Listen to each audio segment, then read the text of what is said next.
hi, folks, and welcome back to Here to Talk, which is subtitled very effectively Your One-Stop Shop for Getting Unstuck.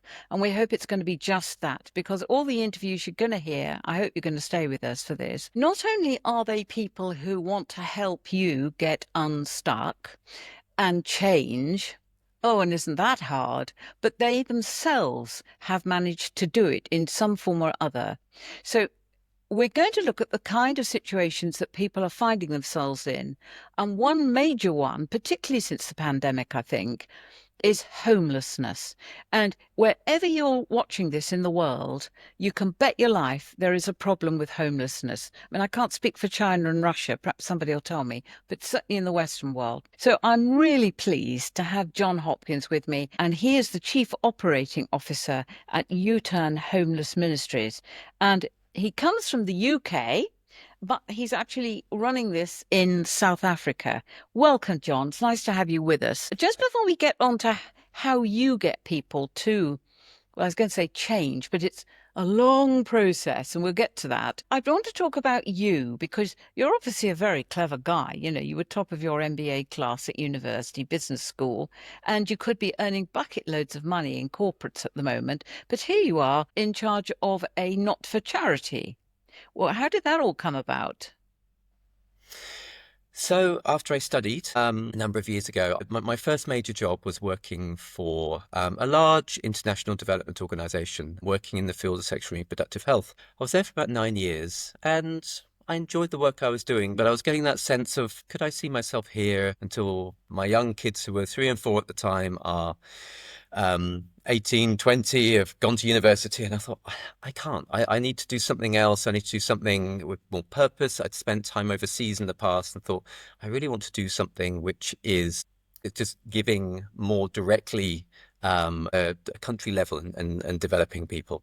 Yes. So I was offered the opportunity to volunteer with a homeless organization, Uturn, in South Africa. Now, my wife wasn't working at the time. I was, because with our small children, and all my friends thought, you are crazy. Why on earth would you accept an opportunity to volunteer with an organization when you're giving up a good job in London that is well paying? And it was that feeling of, there was a restructure happening at the organization. I got offered redundancy. They said, we want you to stay and do this job, but here is some redundancy pay. 3 months pay. 3 months pay lasts for 3 months in London.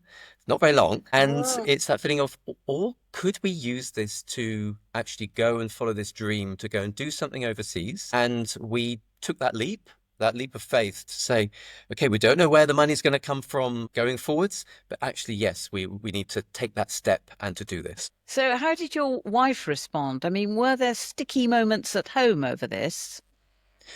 It's something that we had. So we actually both volunteered at a primary school in Tanzania years before, me after university, her before university. So we'd met there and we had this heart for coming back to Africa and doing something. So when we got married, we said, no, at some point we will do this. So within the family, it was fine. The nuclear family. My parents thought I was crazy. My friends thought I was crazy. My colleagues thought I was crazy, because it's like, well, where's the money going to come from? No, there are. Yes. How long ago was that?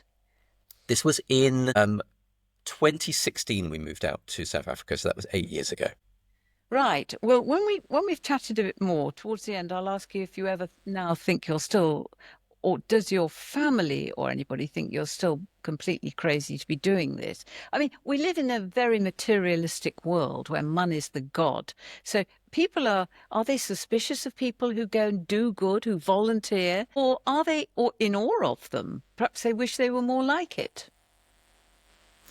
I've had some people that, certainly looking back, have said, oh, wow, you took that leap. And yet things have worked out really well for you because you actually took that risk. It was actually a calculated risk. It wasn't a crazy risk, but it was okay, we're on this career path that I don't really want to go that way anymore. I want to make a change, but having to take that leap, having to say, no, I'm going to sign this redundancy agreement. That gives me, I had 3 months then to go and figure things out. And then that 3 months redundancy pay. So a very short timeline.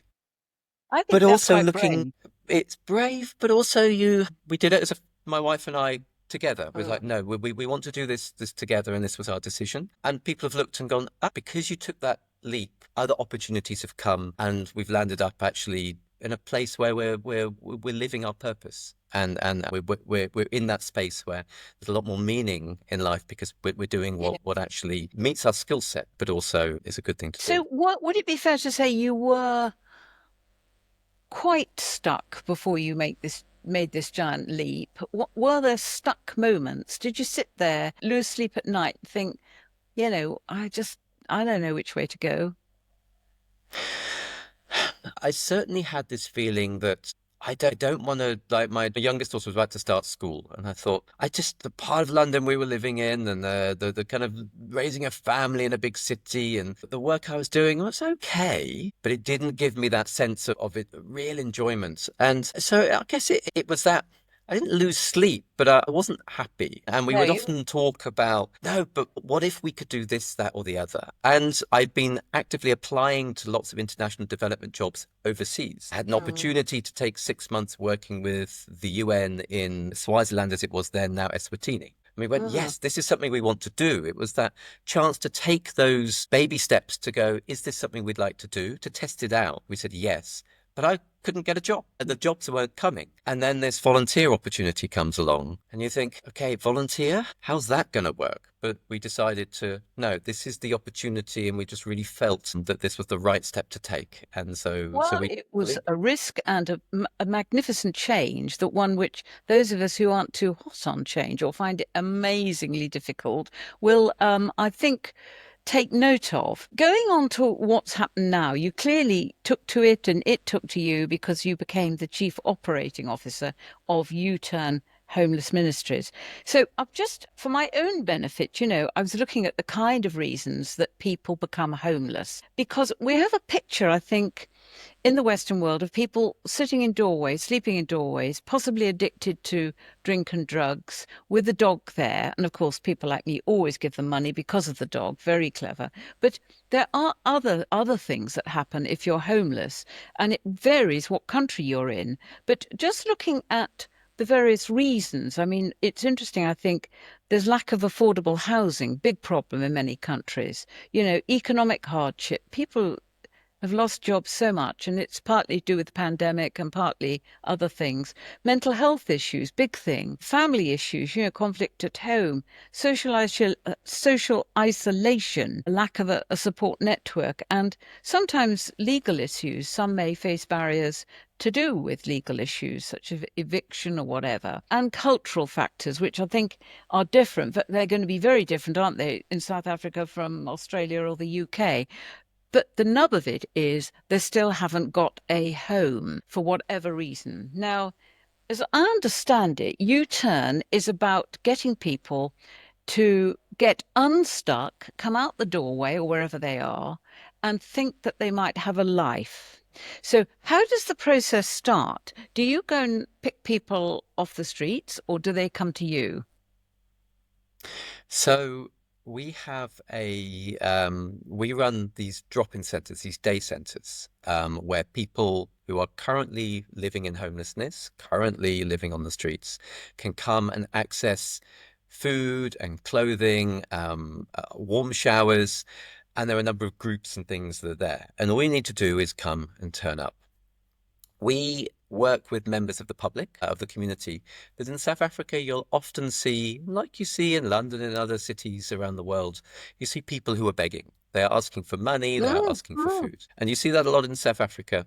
And so we have a voucher scheme. So a member of the public can buy a book of vouchers, and the voucher entitles, they're called My Change vouchers, and the voucher entitles the person to a meal or clothing or a warm shower. But what these tickets actually do is it's the individual saying to the person who's begging, I see you and I care for you. If I give you this money today, you're going to be standing here tomorrow asking for more money. Actually, and people who have been homeless have said, because I was getting money or food every day, I got stuck in my current situation. There was no Yeah. need for change. So one guy said to me, no, it was like someone was saying to me by giving me that money, I am fine with you being in this situation. I feel guilty, so I'm going to give you that small amount of money, and I'll do the same tomorrow. These vouchers direct you to a center where there are people employed who've been homeless, but also there are the services and the support and the caseworkers, addiction counselors, the social workers on staff who can actually help you to start thinking about change. Just let me get the timing of this right. So they've started with a voucher, which gives them a meal and friendship, but it doesn't automatically mean they go to the shelter, does it? So the day centre, and these are The day day centre. centres they're going to, not necessarily shelters. The person can use that voucher and go, actually, or look at the voucher and go, I don't want to use that. And we've talked to people and they've said, but actually, when I got a number of vouchers and I was really hungry, I went to the centre and I was like, actually, there's some really nice people here and it's a space that I can be. But there are other people, but it's a referral ticket to a space where they can start to get help. Yes. Okay. So, well, we look at the figures because you have quite a successful success rate. You have about 2,000 people through the door. Presumably, they're the ones taking the ticket, the voucher. Yes. That's how it starts. Yes. And on they go. And looking at all these people who are there to help them, I mean, how do you afford all those people, occupational therapists, social workers, and so on? You're not for profit. You don't have bucket loads of money. So we have a phased program. And our program it was from an engineer who's got a process brain and an occupational therapist who says, okay, someone is at this position. And then how do we help the person get long? So they're unemployed. They are often have a substance use disorder. They have an addiction. About 80% of people in Cape Town who are homeless and they're unemployed. They have no housing. How do we get them to be independent, housed, managing their and in work? And so the process is it works with the day centers. And we call it change readiness. It's building readiness for change. Then when someone has started that journey of change, and we can unpack that in a minute, we refer to a shelter, and that shelter is run by another organization, and we help through, we call it rehab support. So that's when they go to a rehabilitation center and deal with that substance use disorder. Then there's a work program. Now, the work program is we run some different social enterprises. So we're using business, charity shops, there's a garden center, there's even a software consulting company that does websites. And these businesses provide work experience to people who have been unemployed, have been homeless, and provide that real life work experience at the same time as they get the therapy support with the occupational therapists and the counselors and support dealing with trauma from the past, the reason you were homeless, building that resilience till you then graduate and become independent. So the second half of the program, we run business, social enterprises that help to pay for the stipends and pay towards the therapy costs. The first part of the program is funded by members of the public and the community, churches and offices, businesses, members of the public, and a little bit of local government who are helping to provide that initial step. I'm interested if we can just go back about why you think people suddenly a penny drops, a light bulb effect. They just think, okay, I'm going to go with this. These people seem cool. I'm just going to go with it. But, various countries like England during the pandemic, they gave people a chance to be in shelters and things. A vast majority went back on the street afterwards. The USA talk about the same thing, that people just didn't, it was okay, get a meal, get some shelter, but back we go. And even Australia the same. All right, so let's talk about the moment when what it is that makes them think I'm going to have a go at this, get unstuck. And it's all about understanding behavior change psychology. So there is, in terms of behavior change psychology, there is a model that talks about someone who is, about any change, is pre-contemplative. They are stuck. They don't know that change is possible. And actually what you need to do in that situation is go, okay, you don't know change is possible. How do we take you to a state where you're contemplative of going, the current situation isn't good. Now change is possible. And then once someone realizes change is possible, you can walk with that person to plan then for the change that's going to be, then action the change that's going to happen, and then ensure and the feedback and ensure it supports. So in our system, yes. Yeah. I was just going to So in say, our how long does it take for that process for them to go, all right, then I'll give this a shot? So in our system, people come to the center, they can just access the food. They go, and if you have a voucher, you can access food and then you can leave again. We say, if you don't have a voucher, come and earn a voucher. So they go and do some organized street cleaning or some other activity, bit of gardening and things like that. And it's like, hang on a sec, I've just now worked for 2 hours and I've earned 4 vouchers, which is food, clothing, shower, and actually I have a safe sleeping space for tonight. Great, I've now done something to improve myself. Hang on a sec, this is different. We have groups in the morning. That the whole idea of the group is that you actually have fun. You are in a space where it's not survival, but actually you might watch a movie, have a discussion. I walked in one time and there was two teams. And they were raucous. I was like, what's going on here? And the manager said, no, they've got a packet of spaghetti and a packet of blue tack or press stick. And they've got to make the tallest tower in 30 minutes. And they're competing and they're working with each other. And they're doing a challenge that's not like I've got to survive each day, but it's like, oh, at the end, okay, I didn't use drugs or alcohol for that. I wasn't, that was fun. Hang on a sec. And it changes that mindset. It's about changing mindsets, seeing people who have changed. And they go, okay, I have changed. How long does that take? Some people, a week or two. Some people, 2 or 3 years. It depends on the person. It depends where they're at. And our program is a person-centered. So we want to encourage you. We're always looking for ways that how do we speed that up? And some people are ready, some people are not. But we're trying to just use that behavior change psychology to create environments that people can be in that change is much more likely. Yes. I mean, talking of the psychology, certainly talking to someone the other day, they were saying unconsciously, many of us, it may be down to the way we were brought up or whatever, but unconsciously, usually, we think not going to get off the sofa or get out of the street or whatever it is, because that could be a load worse than actually what I'm doing now. And it isn't, it isn't that bad. And in the end, you'll end up talking yourself into saying, oh, that's all right. I'm maybe stuck, but who cares? And I'm not going to change. So you come across that, do you? We do come across that of people. And it's interesting how you gave the example of people who've gone into a shelter and then they've landed up when that ends back onto the street. Because we've worked with people who are in a shelter now in South Africa. Shelter spaces last 3 to 6 months. And then the idea is that you move on. It's meant to be temporary.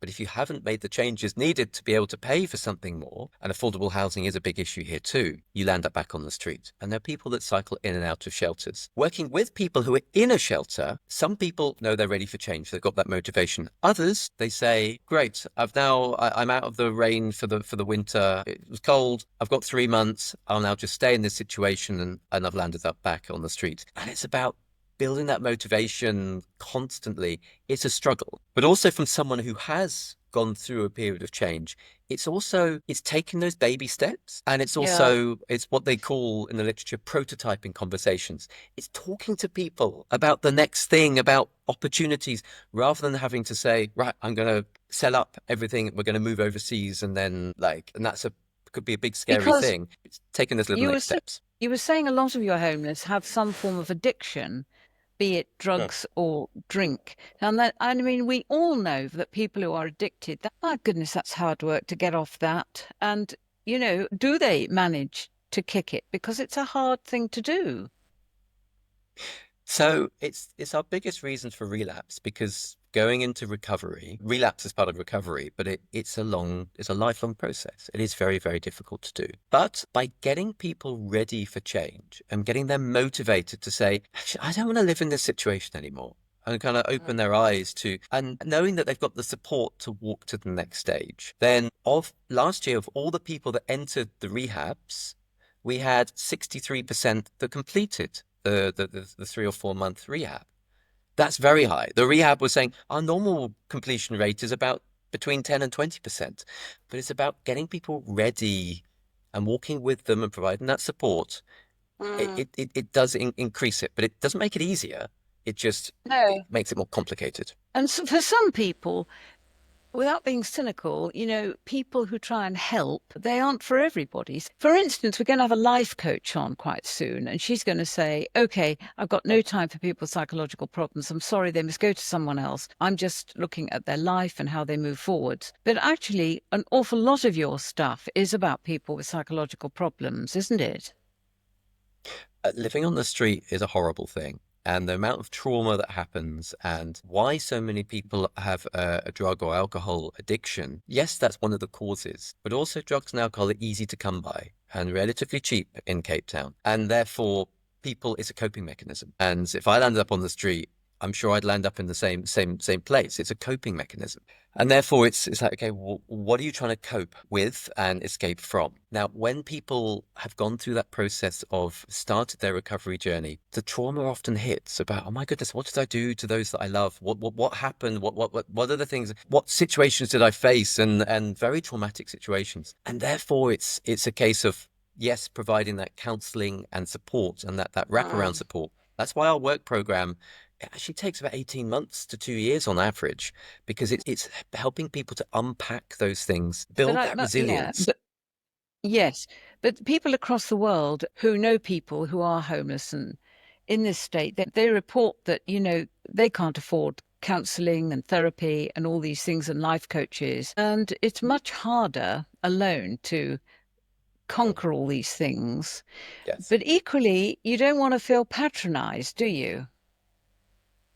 Yeah, and we've really noticed the importance of peers in this approach. Having someone who's gone through the same situation, who is further on in their journey. They don't patronize because they've been there. They understand it.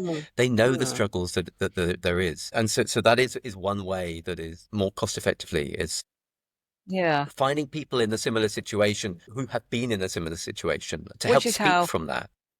the 12-step program, of course, of drugs, Yes. alcohol, whatever it is, they advise people to go get to a mentor who has been there, got the T-shirt, but is getting better. Absolutely. Absolutely.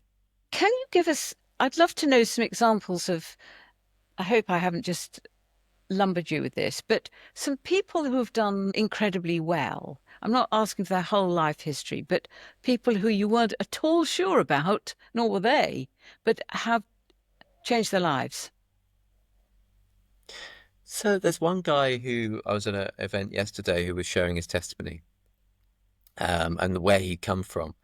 And it's interesting that he said that he started with Uturn, and was on the work program, but he'd been using drugs. He's about 40. He'd been using drugs for 20 years. He'd struggled to hold down a job. He'd been homeless for a long period of time, and he was abstaining. He was just trying really hard, and he kept relapsing and then going back and then coming and going back, and in the end he just took himself out of the shelters. He went back on the street, spent the winter on the street, and he said that was the worst winter of my life, and landed up and then is back into the program now. And he said, because I changed my mindset, I realized that I was trying to do it in my strength, and I wasn't, and I was like, no, I know best. And actually suddenly realizing, oh, these things people have been talking to me about, and the need for support, the need to walk with people. And he's now doing really well. And it was interesting about where he's come from. We've had other people that have come from all sorts of situations that are now successfully employed, are doing really well. Life has not hit them with hard knocks. The pandemic, I know there's somebody who was working in a hotel. All hotels closed with the lockdowns. And I bumped into her at a coffee shop when the lockdown ended. I was like, oh, and she's like, yeah, I lost my job at that hotel because of the issues, but I've now found myself a job here, and that was a hard year, but now things are on the up. And that was with no support from us. It's because she had the skills and the resilience to do the next thing. And she had the support network that was not related to Uturn and the family and Isn't it? the friends Because to help with that. somebody could have said she had some form of mental health problem or whatever. I mean, there's a great argument going on about this. When you were talking about she had to just do things alone, there's a great argument going on certainly in the United Kingdom about, have we over talked about mental health problems? Is it just not life that we go through all these difficulties? And I suspect the basis of that is about money, actually. But it's an interesting debate, because I wonder what advice you would give to people who are watching this somewhere across the world. Now, they may be in a doorway. It's unlike they'll be watching this, but they may be listening from a sofa or somewhere where they're just biting their nails and drinking too much and thinking, I just don't know what to do. I don't know how to change the situation. What would you say to them? Take a baby step. So do one little thing, challenge yourself, just a little challenge, and then see, okay, instead of being on the sofa, I've gone to the local library, or I have gone and I've joined a group doing something to try and build some community. Could be a walking group, it could be a dance group, it could be an art group. There's lots of different things, but it's taking that, but also support network. It's that support network is so important. And whether it's Yeah. reaching out to family, whether it's there are other friends or people in similar situations, but it's not thinking because, and as we've realized at U-Turn is, okay, you've got someone who's been unemployed and addicted for 20 years, and employment and keeping your job is here. That's too big a step. You're going to fail. It's what Right. are the little baby steps that need to take place on the way, and what's the support and the guidance and the things that you need in order to do that. Yes, it's interesting. Somebody in Britain who's very popular, Stephen Bartlett, he's putting forward the theory of if you just go 1% daily to change, it Yes, will absolutely. manifest in life. But you see, I think, John, that 1% is too much for a lot of people. I think the whole thing is just overwhelming. And, even going to the library or whatever, it's so difficult, isn't it, to make that first step? But it's the only way out of it, isn't it? Absolutely. Yes. Yeah. Well, this has been amazing. And just before I go, so your success on the work program of getting people to have jobs and a life is about 50%. So of everyone that starts the work program, about 50% complete. And when you graduate, so everyone that leaves the program, we follow up 6 months later. So those that leave early, we follow them up 6 months later. About 20% are in formal accommodation and employment. So 1 in 5. Of those that complete the program, last year it was over 90%, 6 months later, Oh, are wow. still in employment, are in formal independent accommodation, and are managing their sobriety journey. Did they know you were coming back to see them, to check on them? So no, we just No. their caseworker from the past just gives them a call. And Right. if we can't, if they don't have a phone, if it's gone, then we also ask around the network because other people know them, and just to find out what's happened with them. Well, this has been amazing because, obviously you talk a lot about South Africa and Cape Town, but so much you're talking about applies across the world. And because Absolutely. everywhere I've checked, they all have this homelessness problem and it's got worse since the pandemic. So who knows? And the stuck problem, hence your huge numbers of people who haven't gone back to work after the pandemic, which is causing governments a lot of headaches. But you've talked about steps, and that's terrific. And I thank you so much for talking to us today. That's really good, John. Thank you. Thank you for having me.